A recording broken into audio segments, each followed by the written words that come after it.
Praise the lord. 145వ కీర్తన 1 నుండి 21 వచనములు. రాజవైన నా దేవా, నిన్ను గణపరచెదను, నీ నామమును నిత్యము సన్నుతించెదను. అనుదినము నేను నిన్ను స్తుతించెదను, నిత్యము నీ నామమును స్తుతించెదను. యెహోవా మహాత్యము గలవాడు, ఆయన అధిక స్తోత్రము నందదగినవాడు. ఆయన మహత్యము గ్రహింప శక్యము కానిది. ఒక తరము వారు మరొక తరము వారి ఎదుట నీ క్రియలను కొనియాడుదురు, నీ పరక్రమ క్రియలను తెలియజేయుదురు. నీ మహోన్నత ప్రభావ మహిమను, నీ ఆశ్చర్య కార్యములను నేను ధ్యానించుచున్నాను. నీ భీకర కార్యముల విక్రమమును మనుషులు ప్రకటించెదరు. నేను నీ మహత్యమును వర్ణించెదను. నీ మహాదయాలత్వమును గూర్చిన కీర్తి వారు ప్రకటించెదరు. నీ నీతిని గూర్చి వారు గానము చేసెదరు. యెహోవా దయాదాక్షిణ్యము గలవాడు, ఆయన దీర్ఘశాంతుడు, కృపాతిశయము గలవాడు.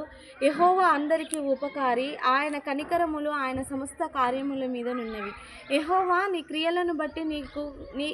నీ క్రియలు నీకు కృతజ్ఞతాస్తుతులు చెల్లించుచున్నవి. నీ భక్తులు నిన్ను సన్నుతించుదురు. ఆయన రాజ్య మహోన్నత ప్రభావమును, ఆయన బలమును నరులకు తెలియజేయుటకై నీ భక్తులు నీ రాజ్య ప్రభావమును గూర్చి చెప్పుకొందురు, నీ శౌర్యమును గూర్చి పలుకుదురు. నీ రాజ్యము శాశ్వత రాజ్యము, నీ పరిపాలన తరతరములు నిలుచును. సర్వజీవుల కన్నులు నీ వైపు చూచుచున్నవి. తగిన కాలమందు నీవు వారికి ఆహారం ఇచ్చువాడవు.